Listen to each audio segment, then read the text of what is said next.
was hugely inspired by the Paul Butterfield Blues Band. Their first record came out in 1965, which is like when the Beatles first really appeared on the scene in the US, you know? And so as a kid, I mean, I was 12 or 13, and you know, here's this integrated blues band from Chicago, and the lead guitar player is Mike Bloomfield, and just a stellar guitarist. And I always say, you know, he was the first, really the first, certainly blues guitar virtuoso, and probably the first, you know, like guitar superhero, you know. Shortly thereafter came Clapton and then Jimi Hendrix, but Bloomfield was the first one. He just wasn't playing popular music, you know.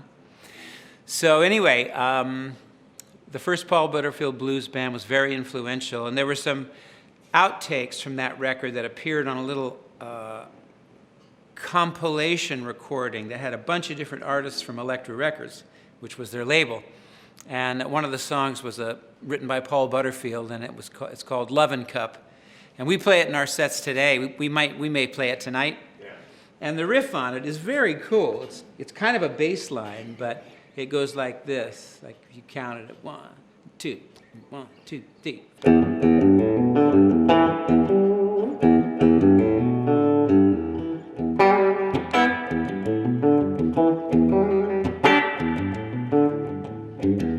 Like that. I don't know why I'm having trouble playing it right now, but anyway. Early in the morning when the sun come up, yeah, you're sitting there drinking from that loving cup. Won't you tell me somebody, what can I do? Honey, I won't drink from that loving cup. I'm gonna drink from that loving cup.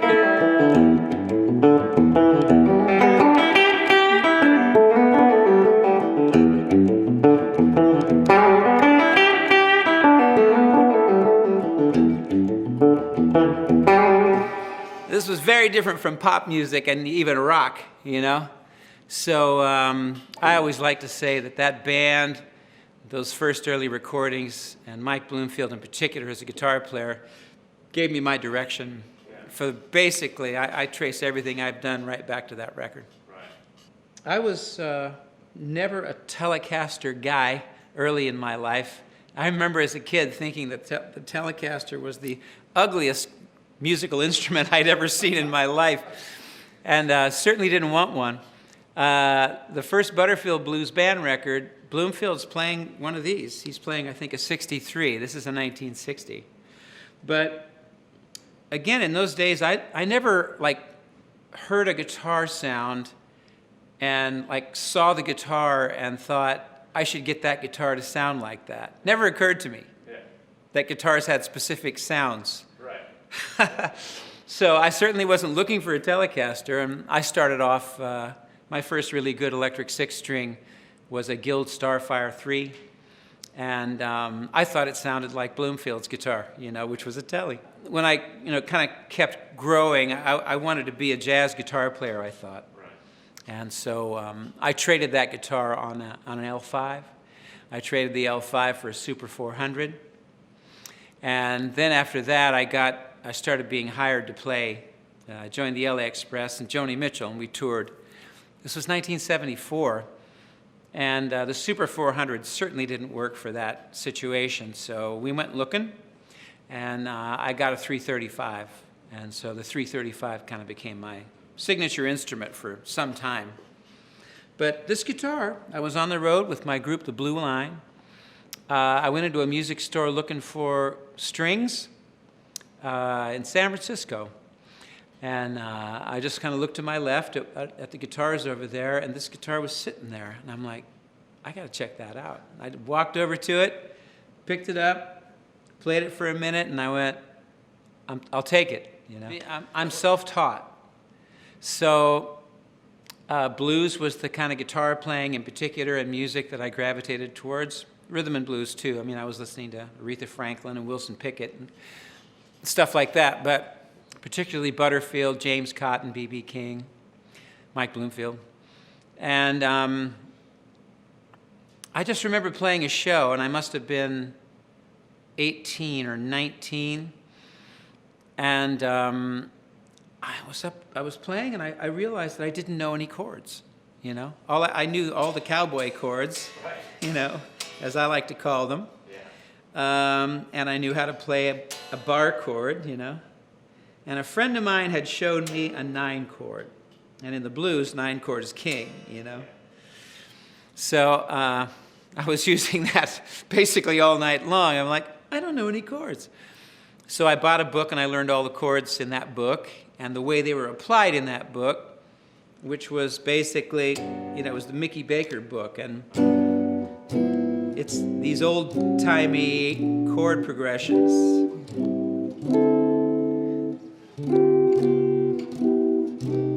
You know, I got like...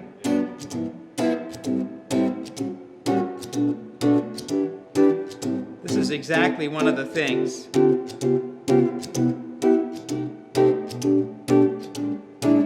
In the book. So I was playing with Charlie Musselwhite, and again, I was 19, and I was very able to incorporate the use of these kinds of chords into just Chicago blues music, which is what we were playing, Chicago blues, you know, Charlie. It was so easy to, instead of just play,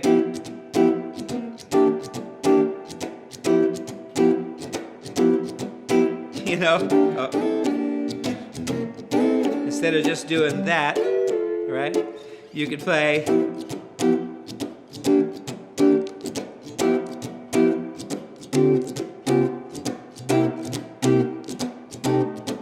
right? Same Mickey Baker stuff.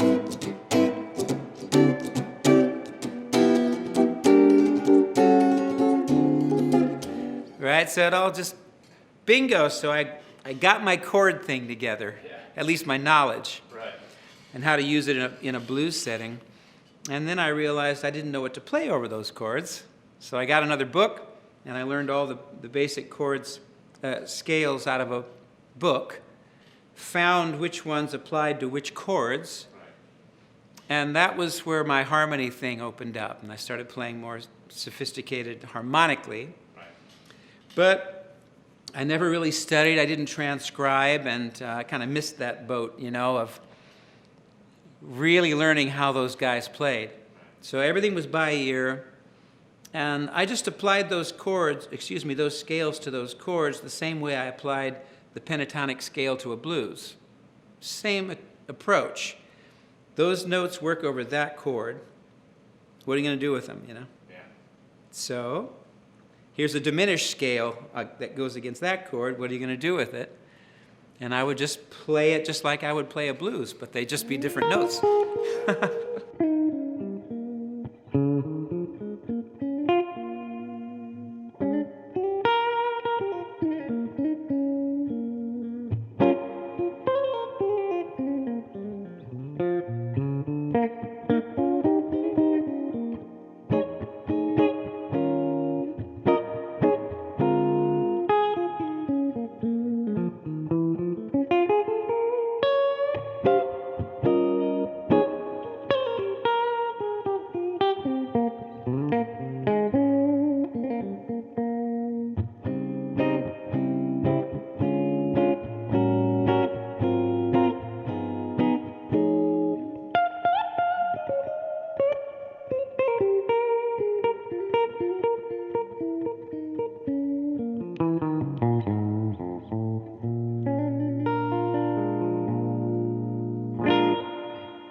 Like for me, the most influential guitarists have been Mike Bloomfield, as mentioned, you know, then early Eric Clapton and Hendrix, you know.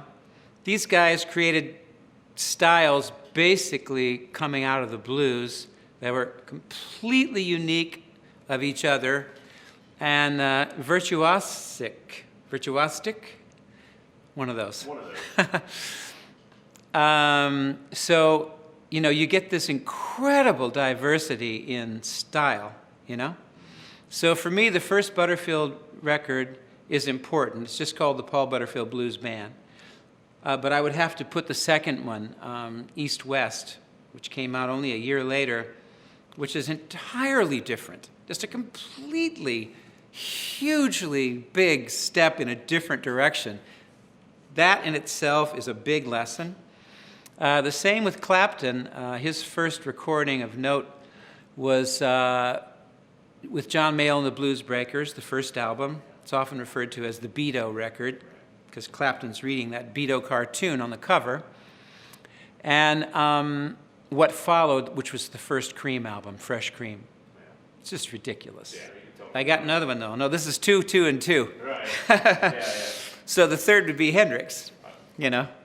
And so, of course, R.U. experienced his first, breakout record, which was made in a matter of days.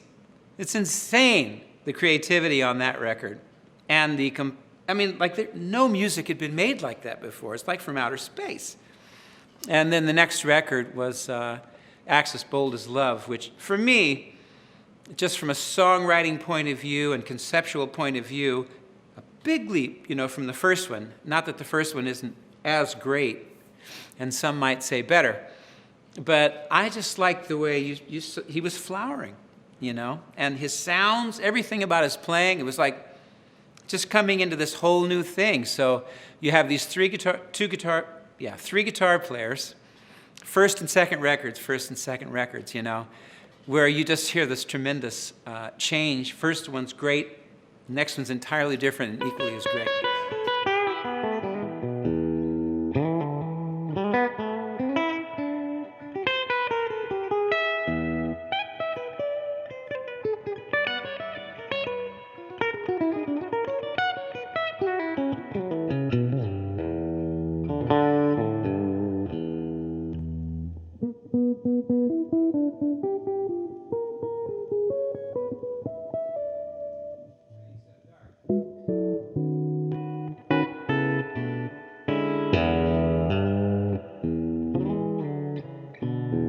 It's a very cool guitar. It is heavy. So mahogany instead of ash or... No. It's a cool guitar, though. I can tell this is a very cool guitar. Yeah. Great. Cool, man. I can have it? Yeah. Thank you. Put it under your shirt and run. Thanks for watching the Vault Sessions. Every view and subscription we get helps us buy guitars for kids. Click here to subscribe. Click here to watch more Vault Sessions. And visit the website here. Perfect. To learn more about the Guitars for Kids program. I love it. For every $100, you can buy a kid a guitar and 10 weeks of lessons. You're hired. Thank you, and we'll see you next week. Nailed it. You got it. Yeah.